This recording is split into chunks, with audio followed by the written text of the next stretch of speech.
And yeah, so I heard him say the police on the way to Ben's house. So I got off the forklift. I was on a big forklift moving containers, and I just started my shift basically, and I was devastated. Like I knew it was a matter of time. Like you can't keep doing this shit, and I knew it was about, and I was pushing my luck by trying to get more expensive items to get more gear. Like it's just a revolving door, and so I got home.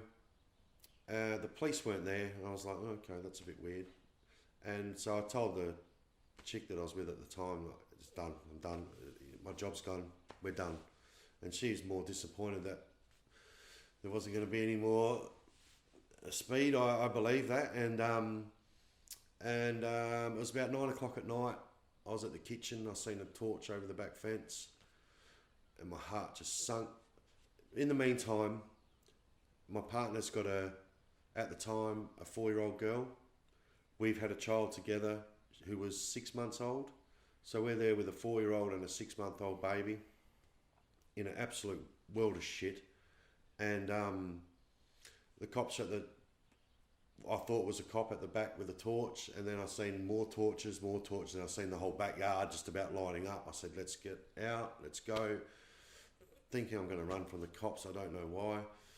Probably just the story of my life. Whenever I got cornered, whenever I was just like, let's just go, up and go.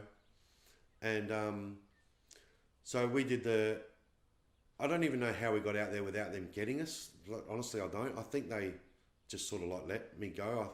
They were more interested in getting the stock back because it was a lot of money's worth of stuff was stolen, and it's not all going to be at the house.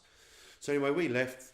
We went to her dad's house, and I look out the front door, you could see down the road, and every 3 or 4 hours there's a different coloured Commodore down that road. They knew exactly where I was the whole time. Absolutely they did. And after about 2 weeks, I was like, I'm just going to hand myself in. I can't do this. I'm not doing this. They know where I am. They're looking for whether where I'm taking stuff to or whatever. And all they'd done, that was finished the day that the cops got there. And so I rang the police station, said, such name, coming in to hand myself in. They're like, yep, cool, we've been expecting this, blah, blah, blah. So I get down there, she drives me down there. I get down there and I'm like, actually, just go to the shop. I just want to get a ham and salad roll. I want to get a feed. I'm going to be in there and possibly not getting out. I want a good feed before I get in there. So she takes off, drives. The shop was only literally 50 metres away from the cop shop. We stop at the shop, and just out of nowhere, about 10 cars just blocked us in, like thinking that I'd changed my mind. I said, it's all cool. I'm just getting a feed. I'll be over in a minute. Like, rah, rah. And they're like, okay, no worries. So they got back in their cars and they just sat there, waited for me. Got in, went in there, did the whole bloody, just owned it. There's not, there's nothing that could be done. Red-handed, so just owned it and got let out. Went back to the house. The house was completely stripped bare because the stuff that I was stealing included furniture for houses, TVs.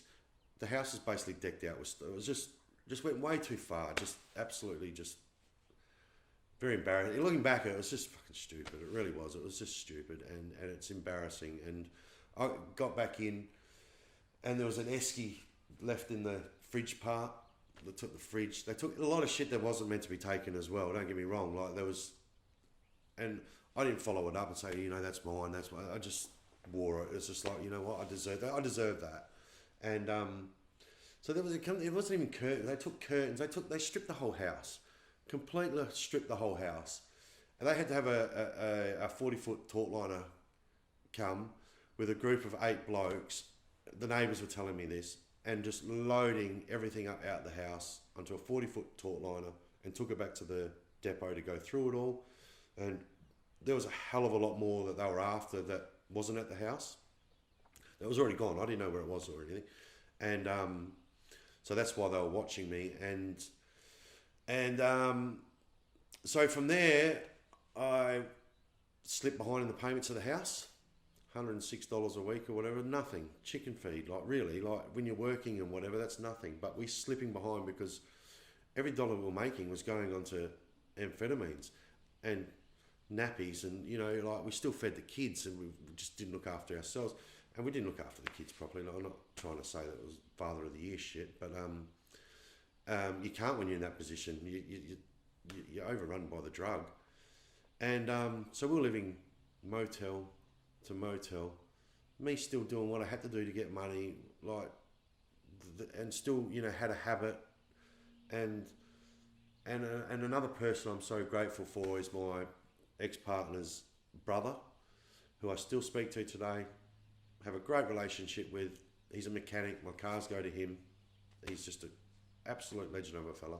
He got wind that we're living motel to motel, so he come and took the kids from us.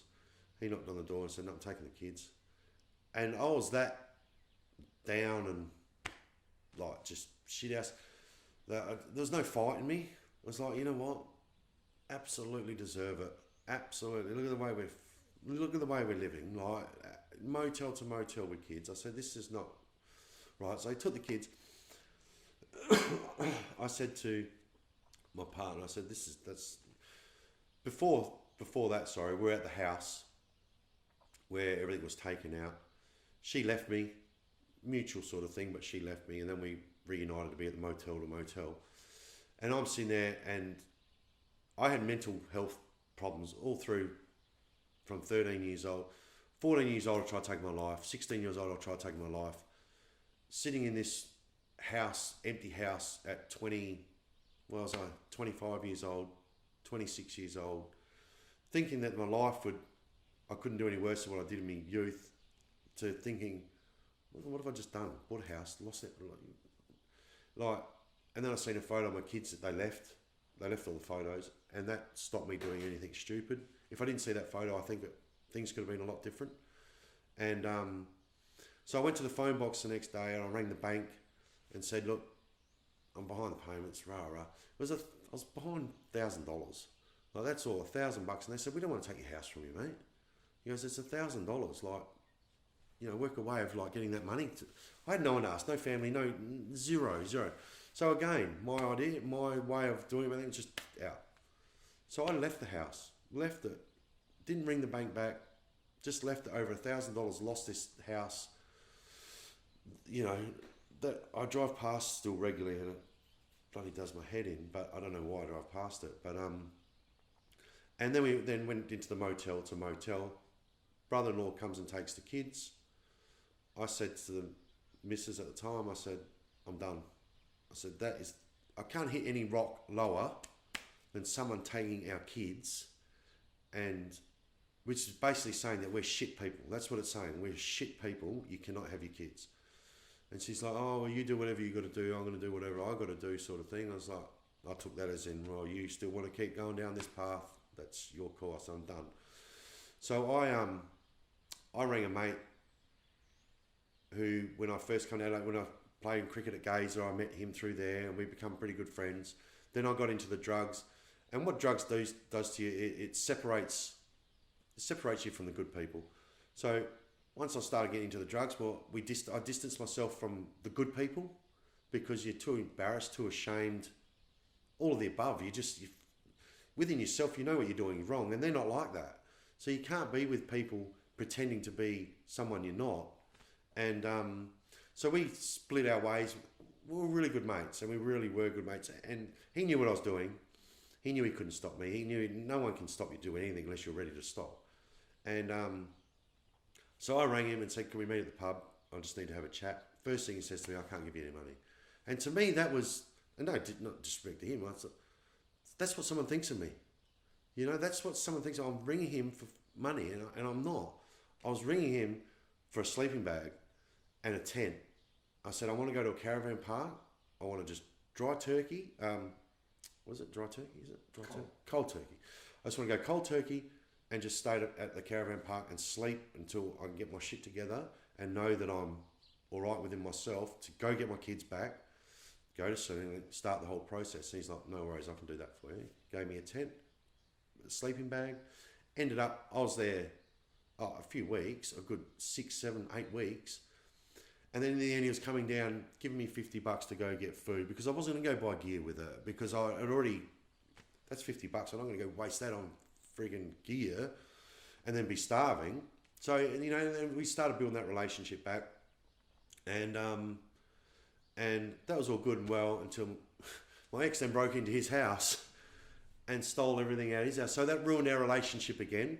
And I said, that's nothing to do with me. Anyway, that caused a lot of big shit fight.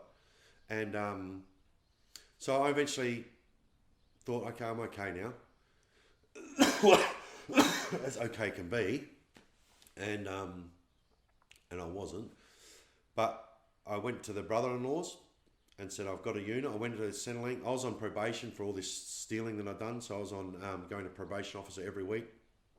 And escaped jail time, and miraculously, I don't know how.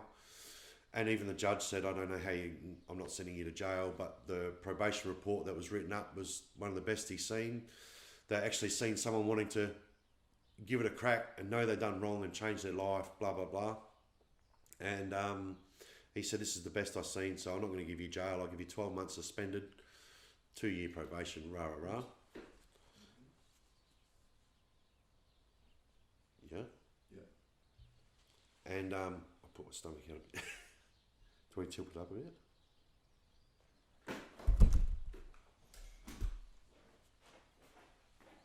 We'll just pick up from, it gives you 12 months.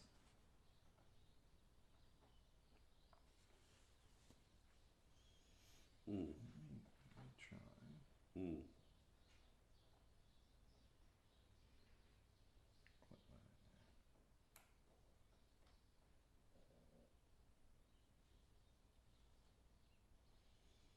There you go. Yeah.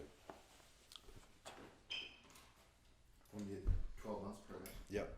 Yeah, so he gave me 12 months suspended sentence and 2 years probation or something. So I was seeing a good probation officer who helped me get a unit, who helped me get food vouchers, and she knew how much I loved the kids and wanted to be a good dad. I really wanted to be a good dad, and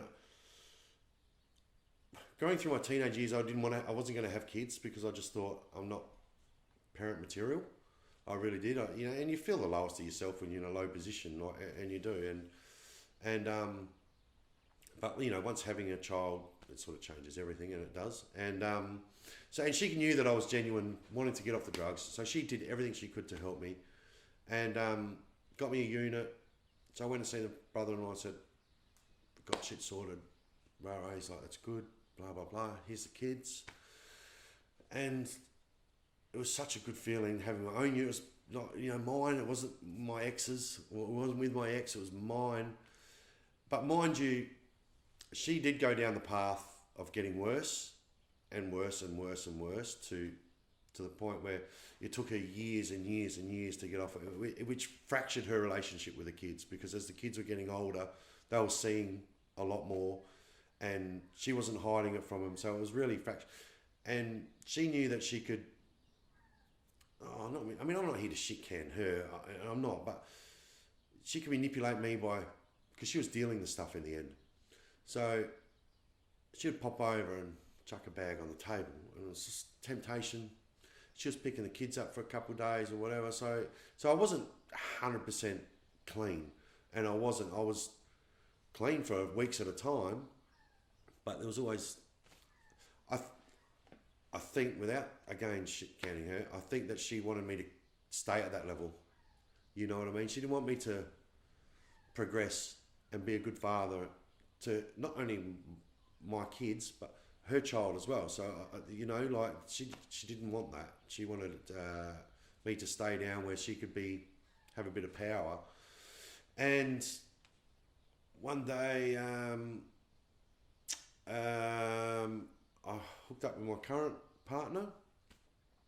Funny enough, I met her before I met this other partner, and we hooked up, and then went our own ways. Then I met this other chick, then got into the drugs. And life would have been totally different if I met and stayed with my current partner now, back when I met her, but I didn't anyway. You can't change that shit. But so then we reunited, and she changed my life. That was my life changer right there. Is that she was in a bit of, she'd experimented with drugs, and a lot of people do, and she wasn't perfectly clean or anything like that. But together, we got our bloody shit together, like, and bounced off each other, and just accepted us for who we were, and she changed my life. She got me straight and narrow, and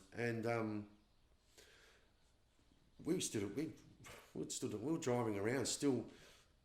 I was only talking to my daughter the other night about this, that we were driving around getting toilet paper out of public toilets because I wasn't working. I knew in my head after everything that happened, I wasn't ready to go to work. I was still dabbling with the speed. So I knew if I go get a job, it could easily turn back to where it was, and I was really scared of that happening. So I made a conscious effort in my head that I'm not going to get a job until my youngest daughter's at school. I'm going to be with her all the time and try and make up for shit that I've stuffed up in her, that she wouldn't even remember. And so I wasn't working. My partner was sort of working part-time here and there, but we couldn't afford shit. We went without power for 2 months in this, and she owned this house. Like she got help from her father, stepfather, and bought this house. But the power cut off in 2 months. We had no power. Lighting fires, candles, and just we still lived really hard. And the kids can't believe it to this, that's how life was. And they didn't know any different, and they didn't judge us, and they didn't know anything. They just thought this was the norm. And yeah, going around taking toilet from bloody toilet roll, like from public toilets and all that bullshit. And then eventually, my youngest went to kindy, and then obviously went to school. My partner's stepfather rang me and said, "Do you want a job?" I got a job as a stonemason offsider. I was like, I'm back. Like, I had that feeling. I was out the back when I got off the phone and like with my missus, and I said, "I've got a job." And she's like, "Who?" I said, "With Trevor," like as her stepdad. She says, "No way." I was like, "Yeah," and it was full time, like, good money. I was like, and I was just absolutely pumped for it, eh? And I thought, like, this is now the change in my life here. And so I went to work first day, like fucking proud as punch, making some coin, and stayed working with him for a couple of years, changed jobs, went and worked with a mate that I ended up playing cricket with for a couple of years, and then and I loved transport, absolutely loved it. That 6 years I worked for this company, loved every day of it, absolutely every day. That was what I was meant to be doing, was transport, and loved the organisation of doing stuff. I really got into it, and just loved it. I really did. And so I was doing steel fabrication with a mate, right? And we went to a transport company and to put in steel bollards and all that sort of stuff around for, forklift safety and all that sort of stuff. And I jumped on a forklift to move all these bollards around, and I was just flying around on this forklift because I'd done, during a bit of it. And I said to my mate, I think I've got the itch to get back into like transport. And he's like, "Go for it, mate. Do whatever you want to do, right?" So the owners of this transport company were walking around. So I drove up, and I'm a bit cocky and a bit confident with everything. Like, I'm like, "Have you got any forklift jobs going?" And he's like, "How good are you?" And I said, "Well, I've seen what you've got here now. I reckon I'll smash them. No worries." He goes, "Can you start Monday?" I was like, "Yeah, no worries." So I started there, and again there probably 5-6 years. And Stop